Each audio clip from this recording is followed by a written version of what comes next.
semelhante a esse relacionamento, né? É uma analogia com o casamento judaico, gente. Quando eu for e vos preparar lugar, virei outra vez e vos levarei para mim mesmo, para que onde eu estiver, estejais vós também. Aleluia! Então, apesar de se saber que esse noivo ele iria voltar, né? A gente sabe que Jesus vai voltar. Somente o Pai sabe o dia. Por quê? Porque a responsabilidade de preparar essa casa, essa morada, era do pai, não era do noivo. Entendeu? Falando do casamento judaico. É o pai que falava, filho, pode buscar sua noiva.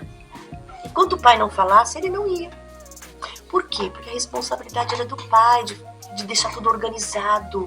Para quando essa noiva chegasse, tudo já estava em tudo devidos lugares. A altura dela. Ele é o dono da obra, gente. Só ele sabe qual será o fim da obra. Em Marcos 13:32 diz, só o pai sabe. Só ele. Pai manda o noivo buscar a noiva.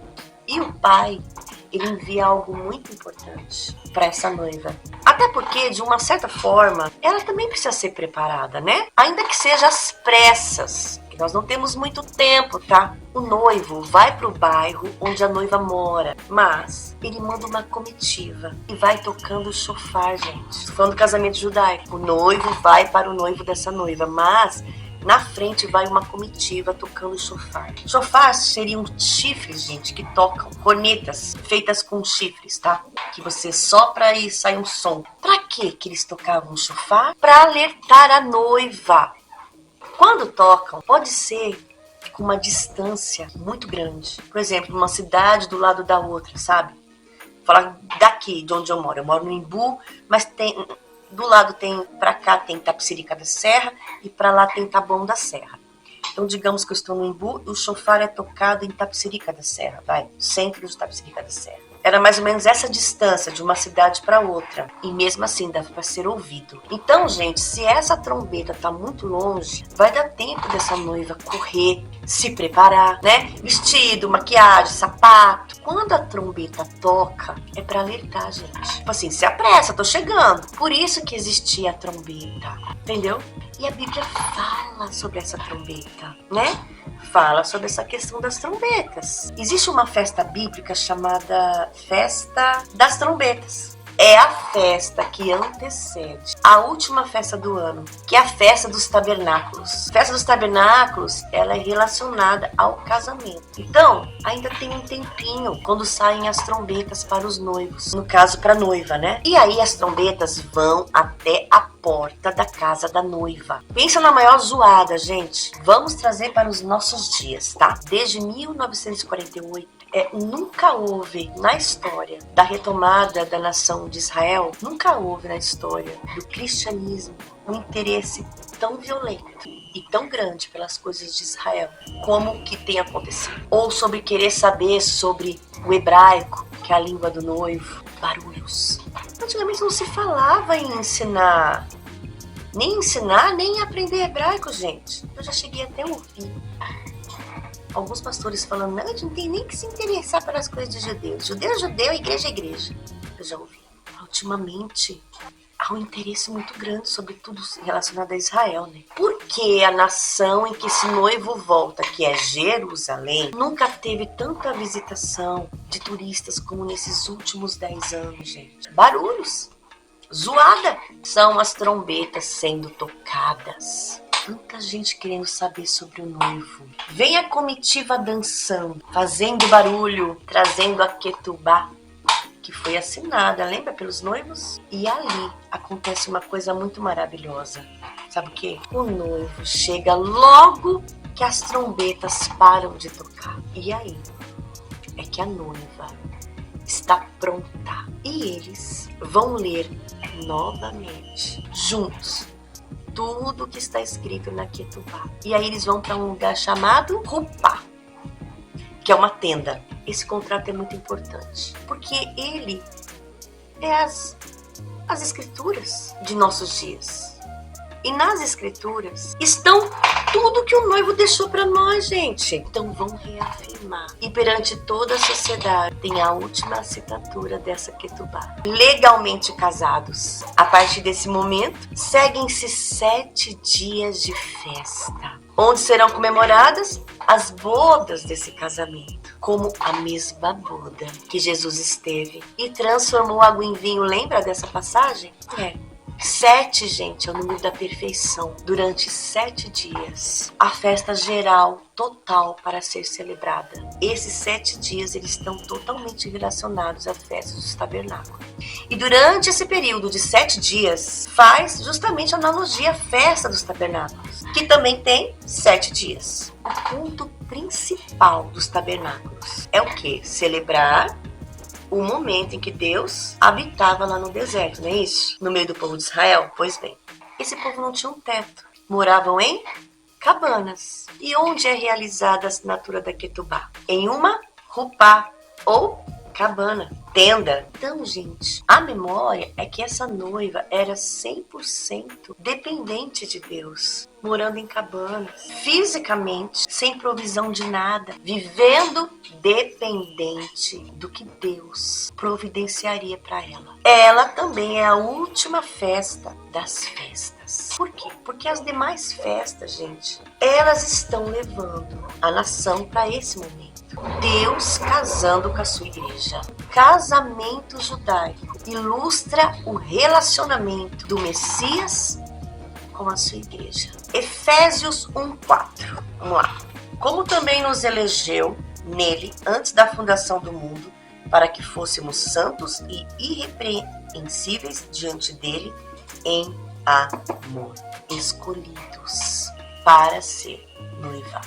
Shidurim, que aí ele vem contar a sua ketubá, o que está escrito. Ele nos escolheu como os eleitos antes da fundação do mundo, da mesma forma que acontecia nos dias antigos, gente. Esse contrato, sim, podia ser quebrado. Por isso que, biblicamente, há a lei pro divórcio, né? Eruzim ou Kedushim foi celebrado por Jesus e pelos seus apóstolos. Na hora em que essa noiva aceita a separação desses mais ou menos 2 anos, eles tomam um cálice de vinho, né? Pra quê? Pra selar o acordo. E também a celebração. Tanto o acordo quanto a separação são selados e aí eles celebram mutuamente. Isso acontece também com Jesus na última ceia. E aí ele fala que vai preparar lugar, eles tomam junto o cálice, fazendo referência a quê? Ao Kedushim, e ele vai ao jardim do Getsemane. Ele vai orar, vai ser preso. E o dote foi pago pelo pai do noivo, certo? O pai do noivo, ele entrega o melhor e o maior dote para a noiva. Está em 1 aos Coríntios 6:20. Lembra? Porque fostes comprados por bom preço. Glorificai, pois, a Deus no vosso corpo e no vosso espírito, os quais pertencem a Deus. Depois disso, Jesus vem depois das trombetas. 1 a Tessalonicenses 4:16. Porque o mesmo Senhor descerá do céu com alarido, trombetas, e com voz de arcanjo, e com a trombeta de Deus. E os que morreram em Cristo ressuscitarão primeiro.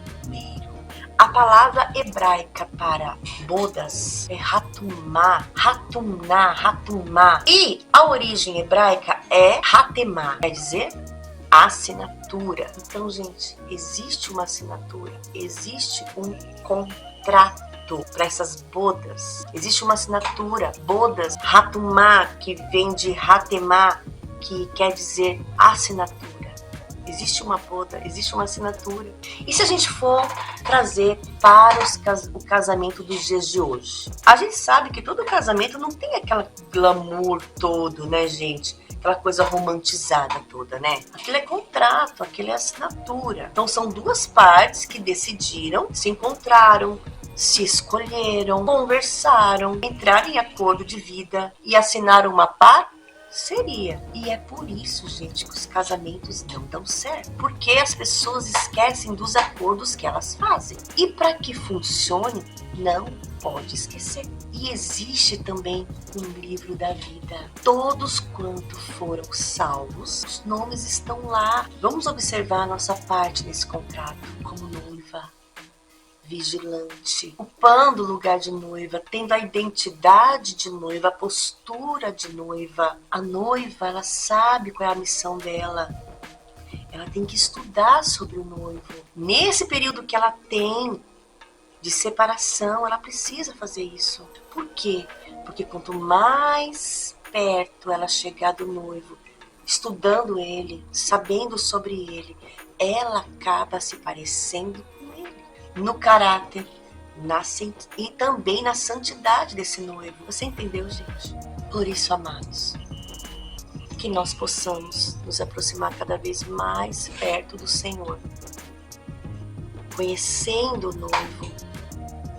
Olha quantas trombetas estão tocando, anunciando que o noivo está perto. Mais uma hora as trombetas cessarão. E o noivo vem. E será que eu e você estaremos preparados? Será que nós estaremos nos parecendo com esse noivo em amor, em fidelidade, em santidade? Porque ele vem buscar uma noiva. E eu e vocês somos essa noiva. Em nome de Jesus. E vamos cear com ele nas bodas do Cordeiro. Por isso, gente, é importante, sabe?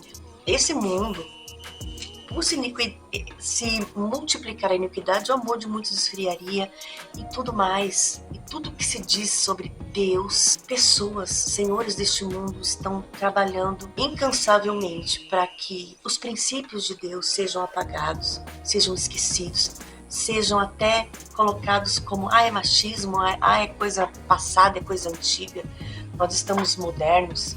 Mas você pode ver que quanto mais isso acontece, os casamentos estão cada vez mais por um fio, os casamentos estão se dissolvendo cada vez mais. E aí a gente pode falar, Rosa, mas isso aqui é para judeu. Não é, gente, os princípios de Deus, ainda que não seja exatamente, mas a gente precisa saber a nossa identidade, nosso papel aqui, né? E que a gente possa se aproximar cada vez mais do Senhor para se preparando, conhecendo e prosseguindo em conhecê-lo, para ficar cada vez mais parecido com Ele, para irmos embora daqui. Foi uma palavra, assim, bem extensa, mas eu creio que valeu a pena. E nesse mês eu vou trazer algo assim, que é uma história de amor também, né, gente? Trouxe para os nossos dias como humanidade, como no lado espiritual, como no lado dos judeus. E que a gente possa nos posicionar, saber quem somos, né? Tomar posse e reaver tudo aquilo que se perdeu e que foi tirado de nós. Amém. Amém. Deixa seu like. Não é inscrito no canal, inscreva-se, clica no sininho. Opções todas, não esqueça que é o canal também Mulher Maravilhosa. Também está rolando lá a série, não sei se já terminou, porque eu não sei o tamanho dessa aqui, né, aqui, mas lá estávamos com uma série também, Mês dos Namorados. Nós estávamos também nesse assunto. Mas, independente, é a mesma criatura angélica, então deixa aqui e deixa lá também o seu like, tá bom? Amo vocês e toda a glória ao único.